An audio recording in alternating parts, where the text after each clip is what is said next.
ल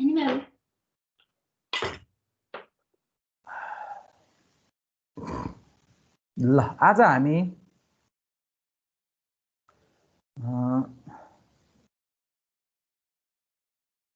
आजको क्लासमा हामी के पढ्छौं त भन्दाखेरिमा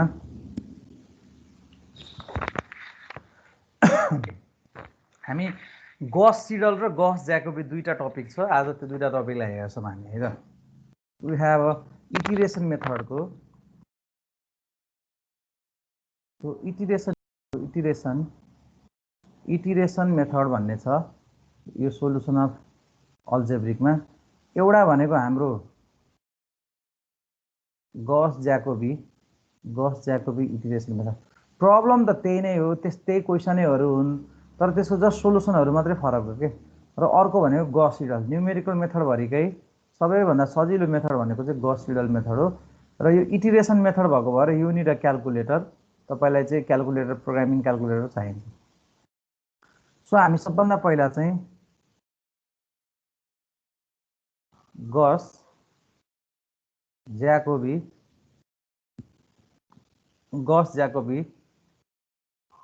इटिरेसन मेथड तिर जान्छौं। सो गॉस ज्याकोबी इटिरेसन मेथडले के भन्छ त भन्दाखेरिमा, सो गॉस ज्याकोबी इटिरेसनमा if you have a 3 equations हैन, हामीलाई चाहिँ के चाहिन्छ त भन्दाखेरिमा तीनटा इक्वेशन चाहिन्छ। सो तीनवटा इक्वेशन भएपछि अनि जुन हामीले चाहिँ गॉस एलिमिनेसन विथ पार्शियल पिभोटिङ हैन, त्यसपछि चाहिँ हाम्रो चाहिँ मैट्रिक्स इन्भर्स मेथडहरु गरेका थियौं। त्यही मेथडहरुबाट नै गर्ने कुराहरु हामी यसमा गर्ने हो। सो अब तपाईको सबभन्दा पहिला let us consider a system of linear equation। तपाईसँग लिनियर इक्वेशन के दियो त भन्दाखेरिमा a1x plus b1y plus c1z equals to चाहिँ d1 दिएको छ। त्यसपछि फेरि तपाईलाई a2x plus b2y plus c2z equals to तपाईलाई d2 दिएको छ। त्यसपछि फेरि तपाईलाई a3x plus b3y plus c3z equals to d3 दिएको छ भने अब एउटा कुरा के विचार गर्नुको, यो त इक्वेसन हो, यो जाँचमा पनि यसरी नै दिन्छ हैन। तर यसरी दिएको कन्डिसनमा तपाईलाई के याद हुन पर्यो भने जुन यो इक्वेसनहरुको लिडिङ डायगोनल भन्छ क्या। सो यो इक्वेसनको लिडिङ डायगोनल भनेको फर एक्जाम्पल तपाईले यसलाई मेट्रिक्सै फर्ममा रिप्रेजेन्ट गर्नु भएको भए पनि यो a1 हुन्थ्यो, यो b1 हुन्थ्यो, यो c1 हुन्थ्यो हैन, यो a2 हुन्थ्यो, यो b2 हुन्थ्यो, यो c2 हुन्थ्यो हैन, यो a3 हुन्थ्यो, यो b3 हुन्थ्यो र यो c3 हुन्थ्यो भने जहिले पनि तपाईको यो चाहिँ इक्वेसनको लिडिङ डायगोनल भन्छ क्या। यो इक्वेसनको लिडिङ डायगोनल भनेको हो यो पोर्सन चाहिँ ग्रेटर हुनुपर्छ। यो पोर्सन ग्रेटर हुनुपर्छ भनेको के हो त भन्दाखेरिमा यो a1 चाहिँ कम्पेयर टु तपाईको b1 र c1 सँग चाहिँ a1 लाई कम्पेयर गर्दा a1 इज ग्रेटर है। एब्सोल्युट भ्यालु चाहिँ फेरि अरु हेर्ने हैन। त्यस्तै फेरि तपाईले यो b2 लाई यो रोमा हेर्दाखेरि यो इक्वेसनमा हेर्दाखेरि कम्पेयर टु a2 र c2 चाहिँ के हुनु पर्यो, b2 चाहिँ ठुलो हुनु पर्यो। त्यसैगरी तेस्रो इक्वेसन तपाईको c3 मा यो c3 भन्ने चाहिँ कोएफिसिएन्ट चाहिँ कम्पेयर टु a3 र b3 ठुलो हुनु पर्यो। यदि छैन भने तपाईले यसलाई के गर्नु पर्यो त रिअरेन्ज गर्नु पर्यो। रिअरेन्ज गर्न थाहा छँदैछ तपाईलाई, रिअरेन्ज भनेको इक्वेसन तल र माथि गर्ने हो। यो स्ट्रक्चर बनाउनको लागि चाहिँ तपाईले के गर्नुपर्छ त यसलाई रिअरेन्ज गर्नुपर्छ। सो अब यति भइसकेपछि अब हामीले के गर्ने त भन्दाखेरिमा सोलुसन अफ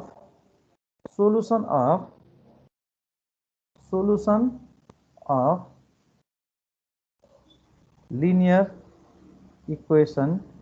अब यो x को भ्यालु निकाल्ने सबभन्दा पहिला तपाईले के गर्नु पर्यो त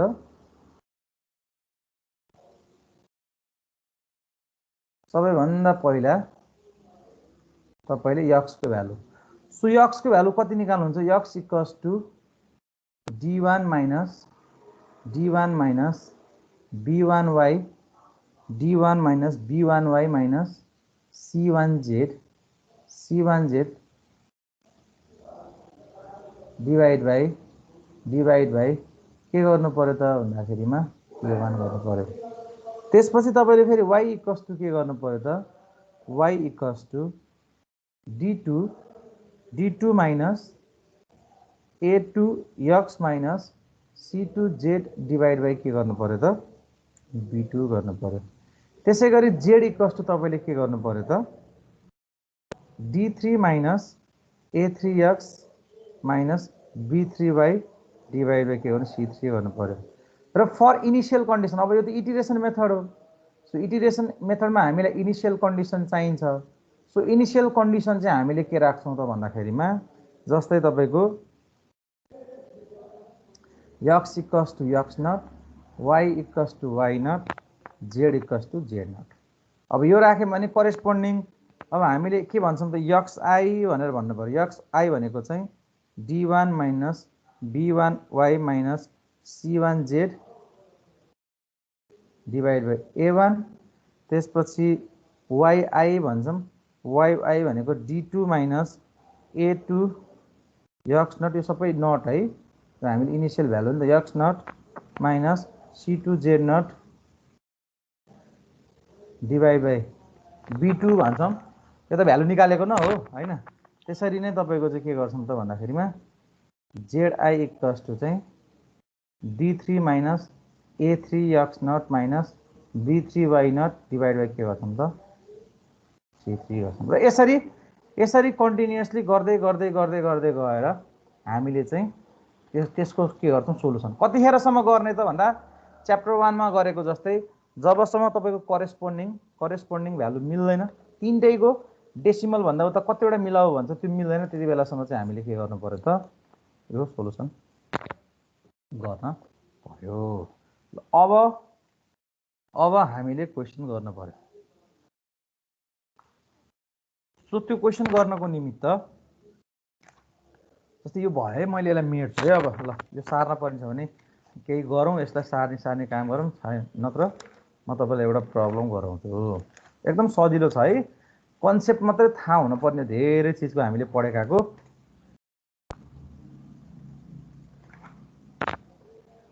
ल अब एउटा क्वेसन मैले यसलाई मेटेँ।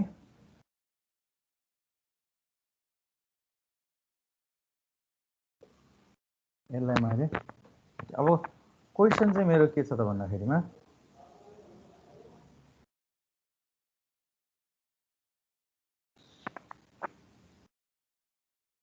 find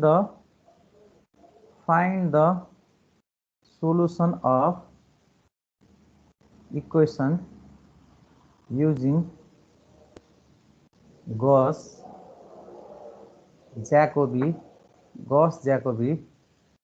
iteration method। अब तपाईलाई के दियो त्यो सिस्टम भने यहाँ इक्वेसनमा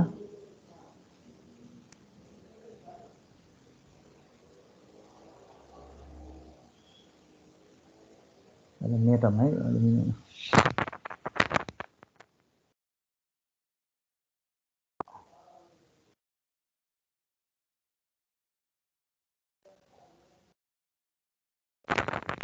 ल अब यहाँनिर 6x1 minus 2x2 plus x3 equals to 11। त्यसपछि x1 plus 2x2 minus 5x3 equals to -1। त्यसै गरी minus 2x1 plus 7x2 plus 2x3 equals to 5। So यो तपाईलाई क्वेसन दियो। अब यो क्वेसनको सोलुसनमा सबैभन्दा पहिला तपाईले फर्स्ट इक्वेसन फर्स्टमा बस्न लायक छ कि छैन भनेर चेक गर्ने क्या।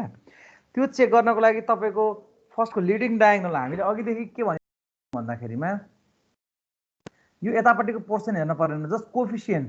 यो कोफिसिएन्ट चाहिँ यो 6 भन्ने चिज चाहिँ यो 2 र 1 को कम्पेरिजनमा ठुलो हुनुपर्छ भनेको ठुलो छ। सो द्याट अब तपाईले के गर्न पाउनु भयो त भन्दाखेरिमा मैले सबभन्दा पहिला त यहाँ के गर्नु पर्यो, साइन नहेर्ने, rearrange the rearrange the equation sign हेर्न पर्दैन है। सो रिएरेन्ज द इक्वेसनमा यो 6x1 minus 2x2 plus x3 equals to के भयो 11। अब सेकेन्ड पार्टमा हेर्नु त यो 2 जुन छ तपाईको यो 2 जुन छ तपाईको यो 2 त यहाँको यसको कोएफिसिएन्ट त 1 छ।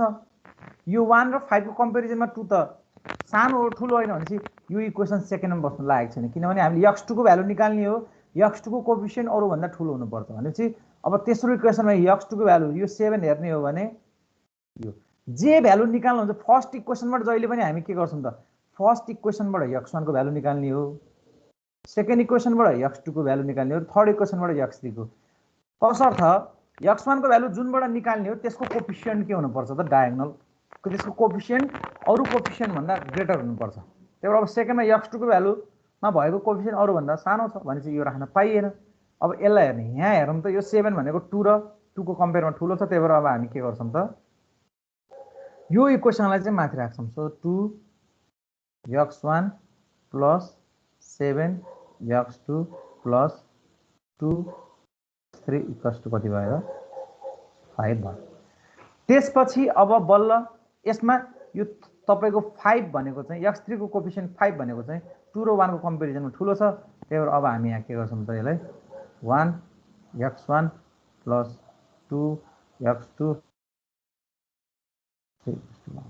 माइनस 1 भनेपछि हाम्रो के भयो त भन्दा सबैको फर्स्ट सेकेन्ड थर्ड इक्वेसनमा जुन लिडिङ डायगोनल छ यो लिडिङ डायगोनल 6 7 र 5 भन्ने यो लिडिङ डायगोनल चाहिँ हाम्रो के भयो त भन्दाखेरिमा हजुर सबैको अगाडिको एक्सनमा सबभन्दा हाइएस्ट भयो भने अनि यो यसले गर्न पाइएन हामीले कसरी कसो जस्तै अगाडि 6 अनि 9 एक्सनमा के 6 9 र 10 भयो अरु सबै चाहिँ पछाडीको चाहिँ सानो छ भने चाहिँ गर्न पाइयो किन यो प्रोसेसले सबै सानो छ यतापट्टिको त हेर्न परेन। तपाईले भन्नुभएको क्वेशनमा मैले अलि बुझिन है। जस्तै तपाईको क्वेशन आउँदाखेरि यसरी मिलाउने रिएरेन्ज गर्न मिल्ने खालकै क्वेशन आउनु पर्छ, नत्र फेरि सकिदैन मिल्दैन के। त्यही भनेको छ त्यही रिएरेन्ज नहुने खालको क्वेशन आयो। रिएरेन्ज हुने खालको पर्यो, रिएरेन्ज नहुने खालको आयो भने त यो प्रोसेसले गर्न सकिदैन है। अब जहाँ रिएरेन्ज गर्न नसकिने खालको आयो भने जता जता र्यान्डमली जे राखेर गरे पनि हुन्छ, तर रियल गस ज्याकोब इटरेसनले भनेको हुँदैन। अहिलेसम्म इक्जाममा आएको हाम्रो रुल्स रेगुलेसन पोलिसले भनेको कुरा चाहिँ यो कोएफिसिएन्टहरु मिलेरै आउनु पर्छ, नत्र पोसिबल हुँदैन है त। ल अब यति भएपछि अब मैले यहाँबाट के गर्नु पर्छ त इक्वेसन देन x1 निकाल्नु पर्यो। सो x1 भनेको 11 plus 2x2 minus x3 divide by 6 भनेको चाहिँ भयो। त्यसपछि x2 भनेको चाहिँ 5 plus 2x1 5 plus 2x1 minus 2x3 divide by कति भयो त भन्दाखेरिमा 7 भयो। त्यसैगरी x3 भनेको 5x3 लाई उता लिएर जान्छु है म। सो x3 भनेको मैले के गरे त भन्दाखेरिमा x1 plus 2x2 plus 1 divide by कति भयो त 5 भयो। ल यो गरेको पनि बुझिहाल्नुहुन्छ, यो मैले खासै भयंकर नौलो चीज केही पनि गरेको छैन। इक्वेसन यताउता गरेर x1 x2 x3 को भ्यालु मात्र के गरेको त निकालेको। अब यति गर्नु भएपछि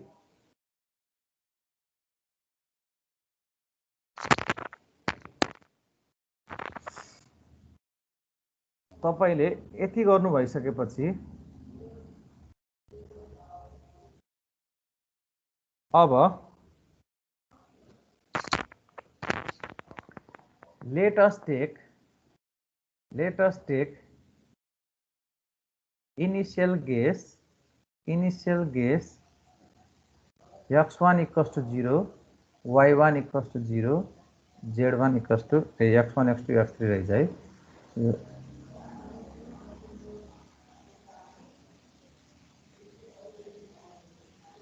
सो यसमा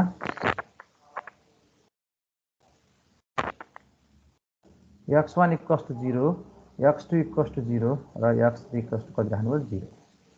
अब इटिरेसन मेथड सुन्नु न भन्नु न इनिसियल केस त जति नि मान्न पाइन्छ हैन जति नि मान्न पाइन्छ त्यो हामीले सल्भ गरेर के त्यो नजिक नजिकको भ्यालुमा नि छिटो हुन्छ कि त्यसरी हुन्छ हो नजिक नजिकको भ्यालुमा राख्दा नि सजिलो हुन्छ तर हामीले जेनरली 000 मान तपाईले जे मान्न पाइन्छ इनिसियल भ्यालु त जे मान्न नि पाइन्छ है सब इटिरेसन मेथडमा यहाँ सबभन्दा पहिला अलिकति यहाँ तल लेखौँ फर्मुला बनाउनु पर्छ माथि फेरि इटिरेसन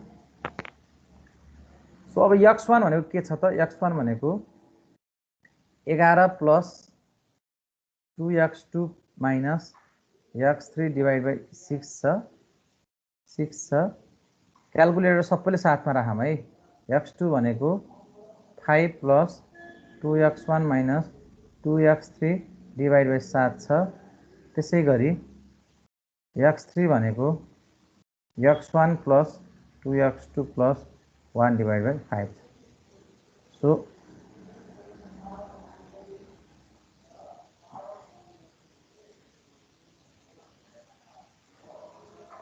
अब यहाँ पनि त्यही हो अब इक्वेसन छ तपाईले चाहिँ क्वेसनले केही पनि भन्दैन करेक्ट अप टु जहिले पनि दुईटा डेसिमल मिलाउने है दुईटा डेसिमल मात्रै मिलाउने त्योभन्दा धेरै मिलाउन थाल्यो भने फेरि इटिरेसन धेरै लामो हुन्छ तपाईले यसलाई दुईटा डेसिमल मात्रै के गर्ने त मिलाउने सो क्याल्कुलेटर तपाईले के गर्नु पर्यो दुईटा डेसिमलमा मिलाउनको लागि पनि क्याल्कुलेटर तपाईले फिक्स 3 मा राख्नै पर्यो सो क्वेसनले भन्यो भने त त्यही डेसिमल जति भन्छ त्यति मिलाउनु पर्यो केही नि भनेन भने दुईटा डेसिमल मिलाउने किनभने तपाईको यो इटिरेसन मेथड कन्सेक्युटिभली दुईटा सक्सेसिभ इटिरेसनमा चाहिँ भ्यालु सेम आउनु पर्छ त्यो भ्यालु x1 मा मात्र आएर हुँदैन x2 मा पनि आउनु पर्छ र x3 मा पनि आउनु पर्छ सो तीनटैमा आउनु पर्ने भएको भएर कहिलेकाहीँ इटिरेसन धेरै लामो हुन पनि सक्छ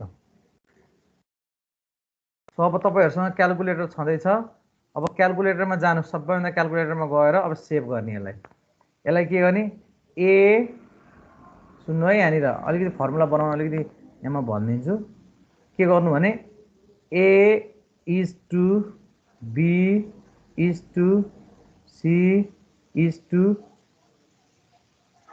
हैन त्यसपछि d इक्वल्स टु भन्नुस् d equals to 11 plus 2x2 x भनेको के हो त तपाईको a हो भने 2 के रे b हो 2b मैले x1 लाई a मानेको x2 लाई b मानेको र x3 लाई c मानेको so a is to b is to c equals to d equals to x1 भनेको d राखिन के मैले अहिले के रे x1 को छुट्टै भ्यालु d भनेर क्याल्कुलेट गरेको किन गरेको त्यो अहिले म भन्छु सो 2b माइनस x3 भनेको के हो त c मानेको c divide by 6 is to x2 लाई मैले e मान्छु यहाँनिर चाहिँ फेरि e equals to 5 plus 2x1 भनेको a भयो माइनस 2c डिवाइड बाइ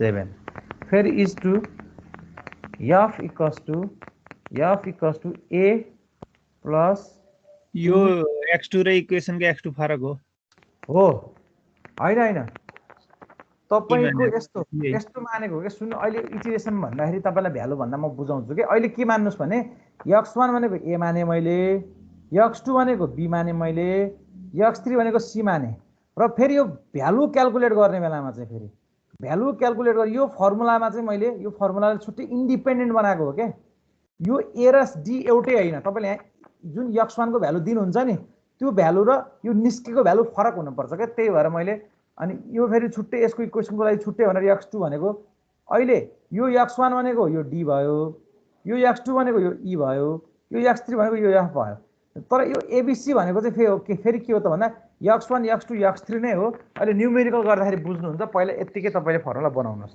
अब के बनाउनुस् यहाँ भएको यो भित्र भएको चीज चाहिँ x1 x2 x3 छ नि a र b ले रिप्रेजेन्ट गर्नुस् यसलाई इन्डिपेन्डेन्टली यो बाहिरको इक्वल्स टु भन्दा अगाडिकोलाई चाहिँ d र f ले मान्नुस् र क्याल्कुलेटर फर्मुला भर्नुस् त अनि म अहिले किन गरेको त्यो म भन्छु तपाईहरुलाई यसरी फर्मुला सेट नगर्दा के समस्या आउँछ तपाईको अर्को उपाय पनि त हुन्छ नि अर्को उपाय direct a is to b is to c के a इक्वल्स टु गरेर पनि मिल्छ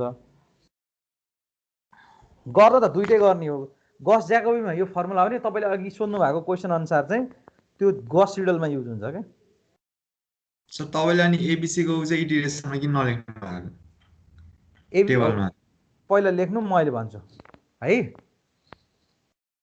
किनभने मैले तपाईँलाई त्यहाँ न्युमेरिकल भ्यालु इम्प्लिमेन्ट गरेर हालिदिएपछि अनि बल्ल ए त्यही भएर रहेछ भन्नुहुन्छ क्या।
भयो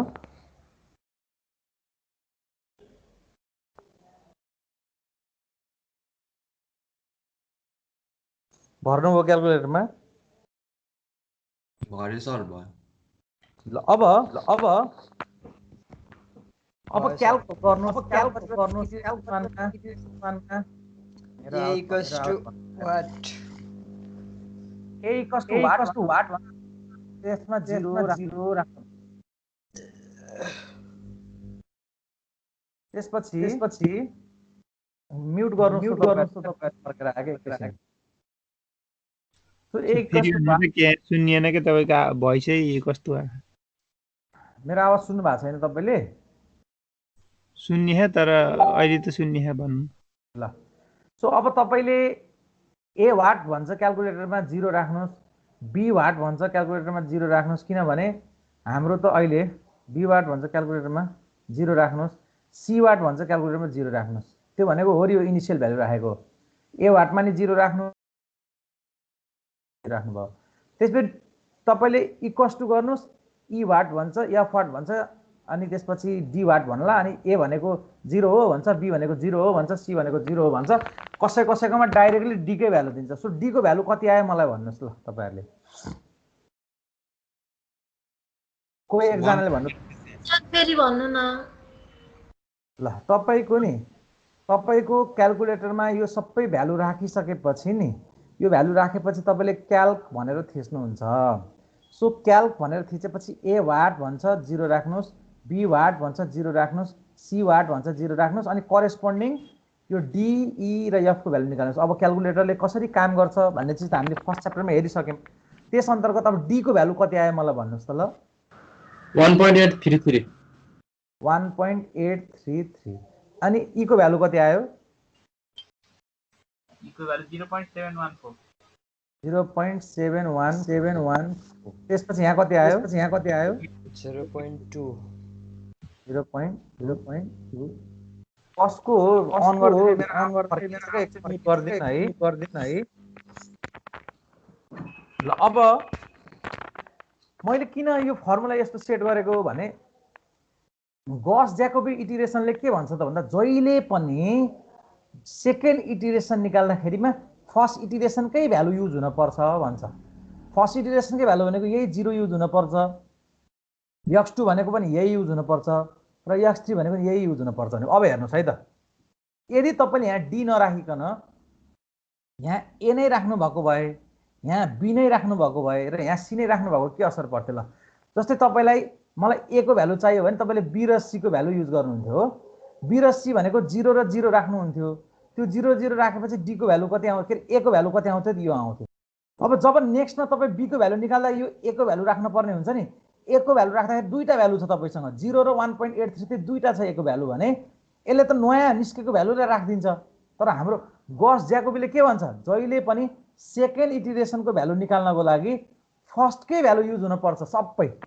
अब अहिले मैले यो D पनि इन्डिपेन्डेन्ट, E पनि इन्डिपेन्डेन्ट र F पनि इन्डिपेन्डेन्टली राखे भने त तपाईको यहाँनिर A भनेको त यो अगाडिको A भन्ने चिन्छ, यो D निस्केको D लाई त यसले त यो मेरो भ्यालु हो भनेर चिन्छ त, चिन्दैन नि। भनेपछि गॉस ज्याकोबी इटिरेसनमा हामीले सबै सेकेन्ड इटिरेसनको भ्यालु चाहिँ यो माथि भएको फर्स्टकै भ्यालुहरु युज गरे, यही भ्यालु यही भ्यालु र यही भ्यालु युज गरेर निकाल्न पर्ने भएको कारणले गर्दाखेरिमा यहाँ तपाईको अपडेटेड भ्यालु युज नभइदियोस्। यदि मैले यसलाई ए नै मानेको भए यहाँ अहिले हामीले क्याल्कुलेट गर्दा ए को ठाउँमा 0 राखेर गरिरहेको छ। यदि तपाईले यो ई को ठाउँमा बी हो भनिदिनु भएको भए यो ए भन्ने भ्यालु फेरि के हुन्थ्यो, के अरे सरी यो डी भनेको ठाउँमा ए हो भनिदिनु भएको भए यो ए मा तपाईको नयाँ 1.833 अपडेट हुन्थ्यो, यो 0 अपडेट हुन्थेन, जसले गर्दा ई को भ्यालु बिग्रेर आउँथ्यो। हो यो प्रब्लमबाट जोगिनको लागि मैले डी ई र एफ लाई ए बी र सी सँग इन्डिपेन्डेन्ट बनाएको हो। बुझ्नुहुन्छ कुरा? अब बुझ्नुहुन्छ मैले किन त्यो बनाएँ भन्ने कुरा?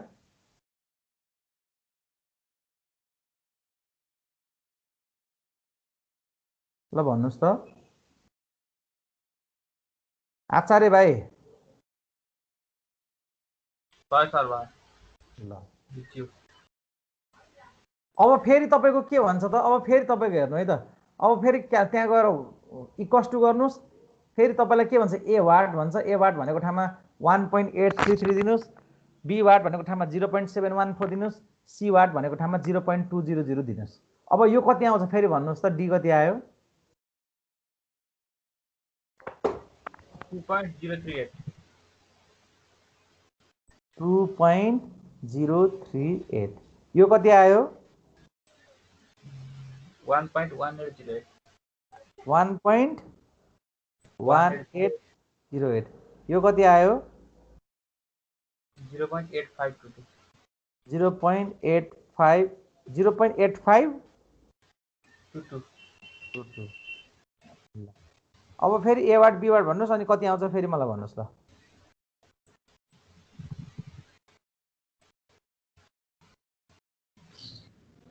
यो 3 को सेकेन्डमा फेरि 4 वटा भ्यालु आयो त सर डेसिमल पछाडि। केमा? तपाईले फिक्स 3 राख्नुस् कि क्याल्कुलेटरमा फिक्स 3 राख्नुस्। यो एउटा चाहिँदैन हामीलाई, यो 2.1 यति मात्रै गरे हुन्छ। ल फिक्स 3 मा राख्नुस् है क्याल्कुलेटर। फिक्स 3 राख्दाखेरि 1.181 आउँछ। 181 आउँछ। ल ठिक छ ठिक छ। अनि उता 852 मा नि 852 नै आउँछ। ल अब त्यसभए यसमा कति आउँछ? ल अब फेरि ए वाट भनेको ठाउँमा यो राख्नुस्, बी वाट भनेको ठाउँमा यो राख्नुस् र सी वाट भनेको ठाउँमा यो राख्नुस्। So 2.0849। 2.0849। यहाँ कति आयो? 2.085 होला नि तीनटा डेसिमलमा। तीनटा डेसिमलमा निकाल्नु न, 4 वटामा हैन के। तपाईहरुलाई मैले अघि भनिसके 2.085 निकाल्नु। हजुर अनि यतापट्टि कति आयो? सर 1.053। हजुर फिक्स गरेर गर्ने हो। हो फिक्स गरेर गर्ने हो। यसमा कति आयो? 1.080। 1.080। अब फेरि 5 मा कति आउँछ गर्नुस् त।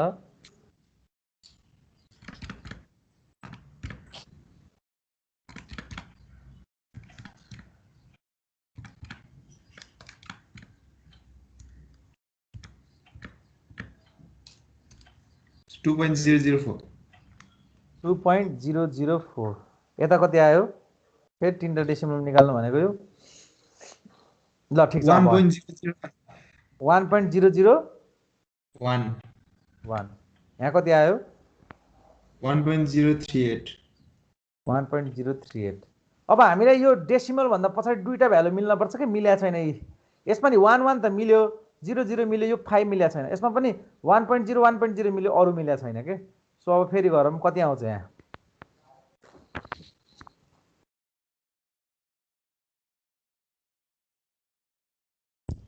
1.994।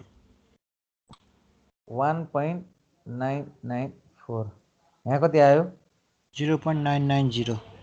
0.990। यहाँ कति आयो? 1.001। 1.001। ल अब फेरि 7 मा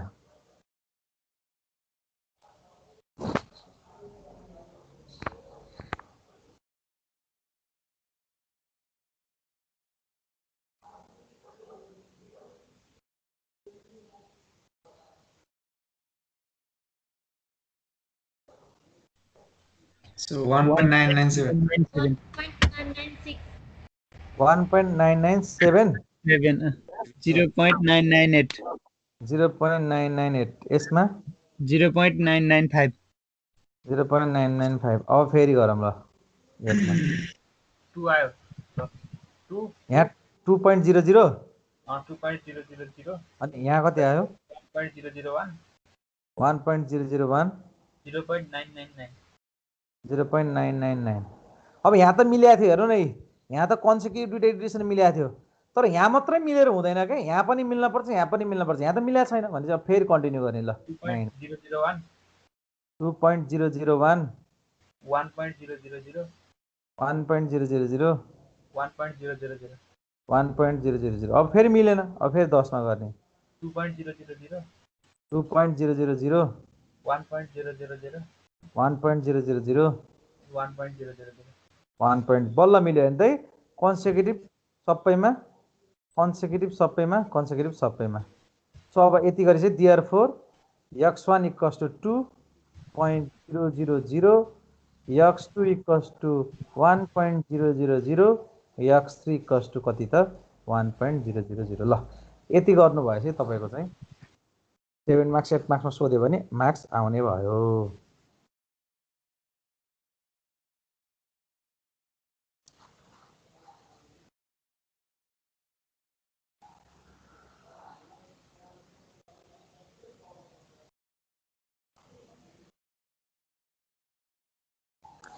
ल अब यसलाई लेख्न पर्ने छ भने मैले तपाईलाई 1 मिनेटको समय छुट्याइदिएँ अब लेख्नुस् है त अघिदेखि लेख्दै पनि हुनुहुन्छ होला त्यही भएर सबैको डेसिमल पछि पछाडिको तिनटा मिल्नु पर्ने सर सबैको तिनटा मिल्नु पर्ने है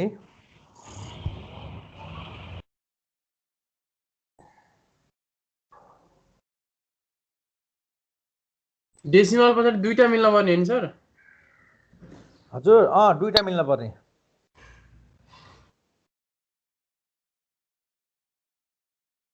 1.00 2.00 3.00 लेख्नु भयो नि हुन्छ मैले त्यहाँ तीनटा लेयर सोध्नु भयो होला